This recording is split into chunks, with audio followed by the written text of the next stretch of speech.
Hey, welcome back everybody. It's Izmail replay today, and I'm utterly screwed. It's a tier 8 game. Me and the VT61 and our CV. It's only 3 tier 6s.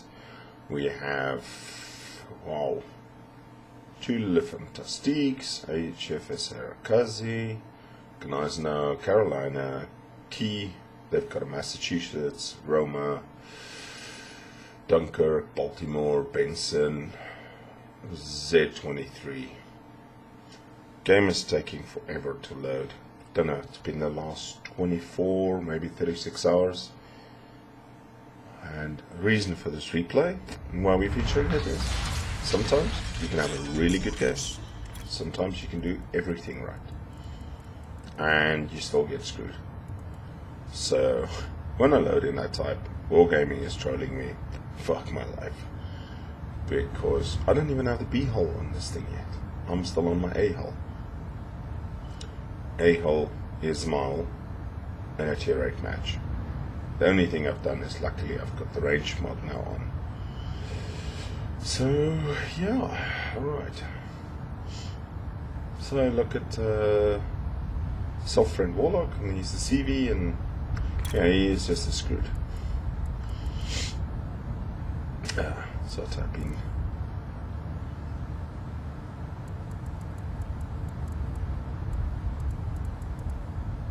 Yeah, I feel you, brother. Anyway, right.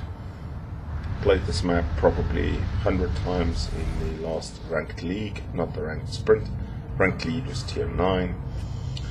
And there is a enemy destroyer charging straight at us. Turns broadside. I decide, alright, well, let me show everybody where I am. And I fire on him. One of the things I've had to get used to on the Izmail is actually the shoal velocity. Played in North Carolina earlier today. Shoal velocity is really slow. This thing's shoal velocity is really fast. Don't know the actual numbers, can't be bothered to look it up. I thought to myself, you know what, one has to adapt. If I can just get to sort of the tier 8, then, you know, the Soviet line can be competitive. You know, Russian bias. We're always hearing about it in the World of Tanks. If you watch Klaus Kellerman's movie, YouTube channel, love Klaus, he is an absolute hoot. I do suggest you follow and watch him. Oh shit, and right behind me that destroyer pops up. He is going for an insta-cap. I don't know what he was thinking, but let him a little bit.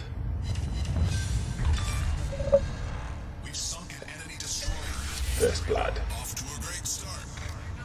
Oh well, there's the torpedoes. I feel like I've done well. 1 or 2 compliments.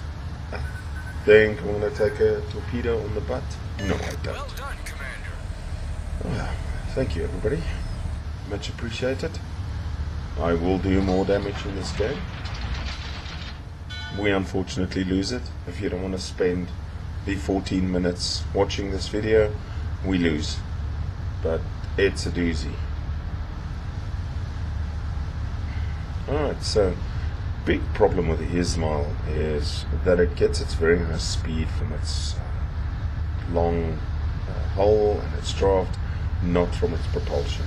So the moment you start turning, it loses all of that speed and you are screwed again. Excuse me. Alright, so turning back towards the enemy. I think there was one unlucky person like me. It's a tier 6 Leander. I don't lead him enough, and I'm not going to get any hits on him. I think just missed. Okay, so 1 overpen. A bit frustrating. I would have liked to side citadel or 2 on him, considering how juicy he was turning. I just look at that wall of skill going through the center there. Our 2 destroyers are absolutely decorating the place with torpedoes.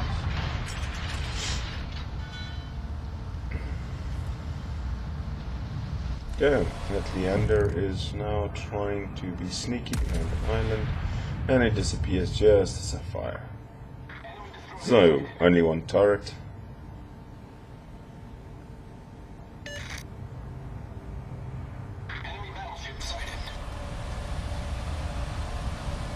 Okay, and Icarus torpedoes are ARP to Cow.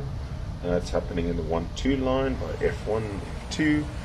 No idea how that happened. The ARP to Cow is actually a decent tier 8 ship. Before I reached actual tier 8, I used to play the ARP to Cow a bit. It's not a bad ship. You are a little bit overmatched, but you can make do, and you got torpedoes and everything. So I wonder how that happened. Anyway, there's a friendly Nagato that decides to broadside. Let's see if we can make him regret his decision.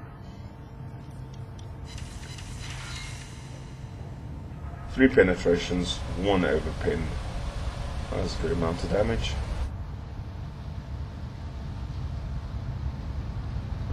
I have 1 shooting at me. Not sure. Not shooting. Oh, our La Fantastique has taken out the enemy CV. He snuck up in the A line, thereby A6, A7, and this Nagato is still travelling broadside. Well, if you're going to travel broadside, I'm going to send shells to you broadside. 2 over penetrations, 2 normal penetrations, and I spot Leander. Massachusetts takes out our Louisiana, and we are 2 for 2. And at this stage, I thought, you know what? We had a good chance for this match. I was sorely mistaken. The Leander is trying to put shells towards me. Lucky bastard. 6 over penetrations. I just needed one of those to be a citadel. But I think I made him turn away a little bit. And he's more annoying me than anything else. He's not causing a hell of a lot of damage. And if I decide to heal up, we are 7 minutes into this match.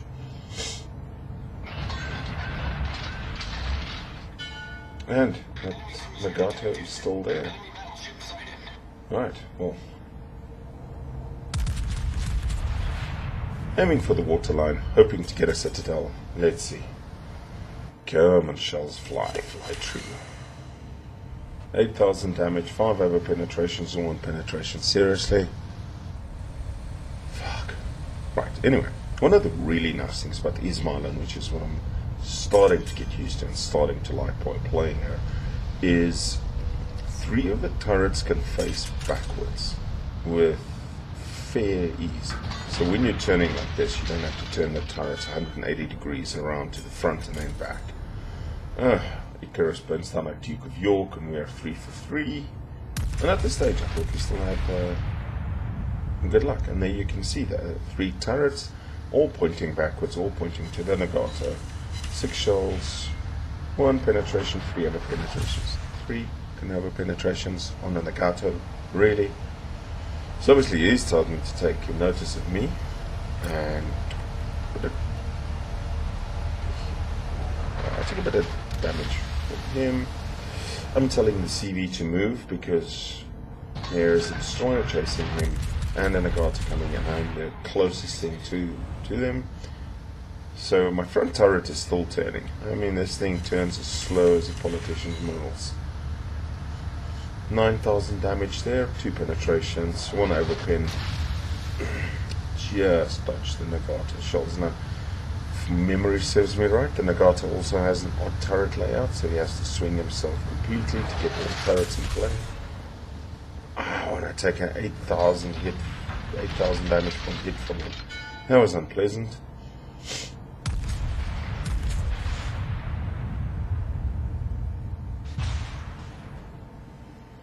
Going on, those are badly dispersed. 1 over penetration.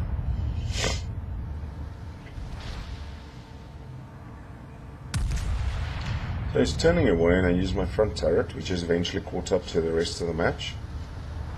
And try and dodge. Yes. We are 2, 4, 6. We are 2 ships down. The Massachusetts is now taking out the Levanter's D. The Gneisenau has joined me, and I take a massive, massive hit from my tier 7 counterpart, the sign up. And ouch. Alright, so heal up a little bit. I'm at 62,000 damage already. I'm a tier 6 in a tier 8 match. I've had matches in my Zuma where I've done less damage, where it's been a full tanking match. 2 penetrations and an incapacitation on him. No, not the best. Yes, he hits me again.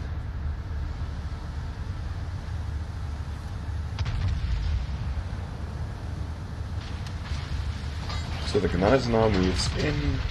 He wants to take some of the action, and he's still really full health. Gneisenau, good ship. I enjoyed her. The fact that she has torpedoes does surprise a hell of a lot of players. You can go full retard. So, full broadside towards the sign up. 11,000, almost 12,000 damage on him. I'll take that. 3 penetrations, 3 overpins.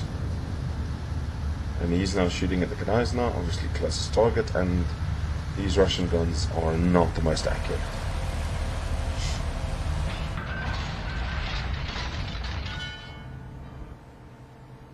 Okay, so he has made a turn, and he's starting to get out of my gun range.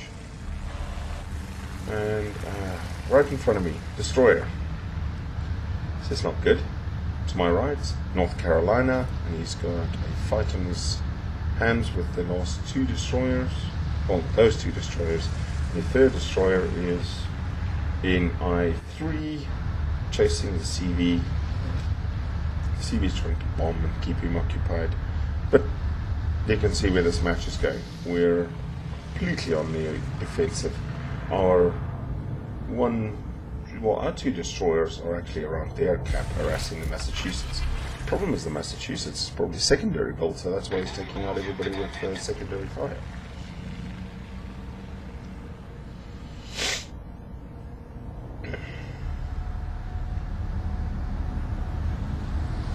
So I see our CV player is complaining that nobody's shooting at the DD that's chasing. But unless the DD is like earlier, completely broadsiding, point blank, I can't shotgun it and it's no point. So I've used the last of my heal, 22,000 HP left. There's not much I can do. This... yeah, that's one of those games. Right, let us see.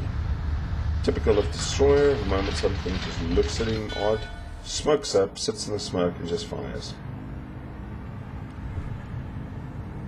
We don't have a single cruiser left with radar, and that's why I love stuff like the DM Donsky 12-kilometer radar. You want to go into your smoke? I don't think so. I'm going to get you in your smoke. So obviously people are now, another hacked one-sided win coming up. Yeah. Maybe if some players just played better. Maybe if our destroyers stayed out of the secondary gun range of stuff like the Massachusetts. That's why I don't play destroyers, and that's why I despise destroyers. Alright, 2 penetrations on that Nagato. 83,000 damage. I'm literally steaming in circles now, trying to find stuff to shoot at. Adrenaline rush helps with the gun reload. It's going fairly quick now, because look at my health, I'm 2/3 down. And that's a Leander. I shoot where I think he might be, but yeah, I don't think I get any hits. Oh, hello Nagato. Yes, obviously I missed the Leander completely. And they're now shooting our Gneisenau. I do want to stay close-ish to the Gneisenau, because he has some mean secondaries, and any destroyer that gets close to that will meet an untimely fate.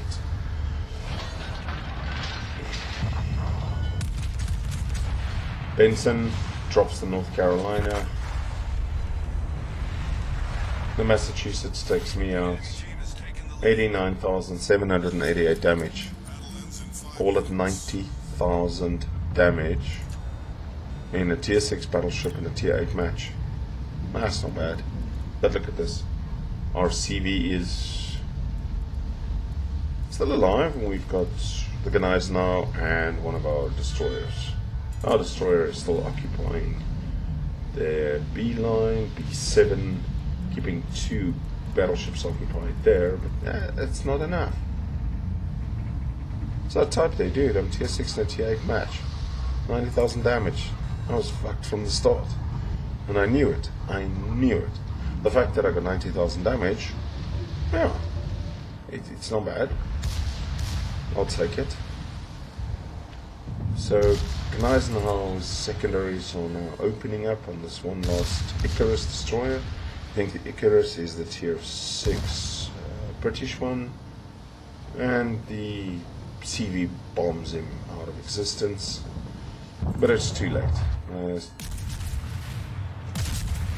Nagato pops the Furious, and it is literally this Le Fantastique keeping a sign up in a Roma fight, while like an Eisenhower is going to fight a losing battle. I don't have any of the French destroyers, and to be very honest, I have no intention of getting any of the French destroyers.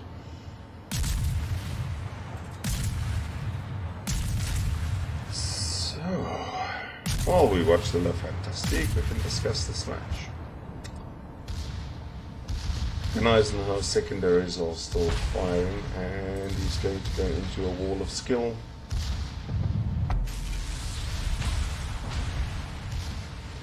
Eats one torpedo, and he's used his repair kit. And yeah, this destroyer is a brave person. The problem is there's too many of them, and they're just burning down himself too fast.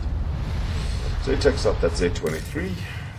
Benson takes him out, and we've got our last little Le Fantastique. They've almost capped our cap.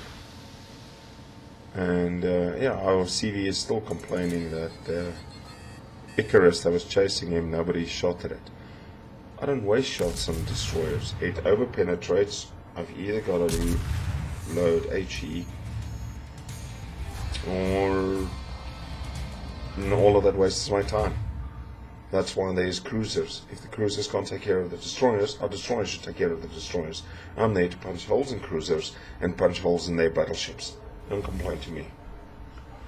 Anyway, 200,000 credits, 3,500 XP, still not bad.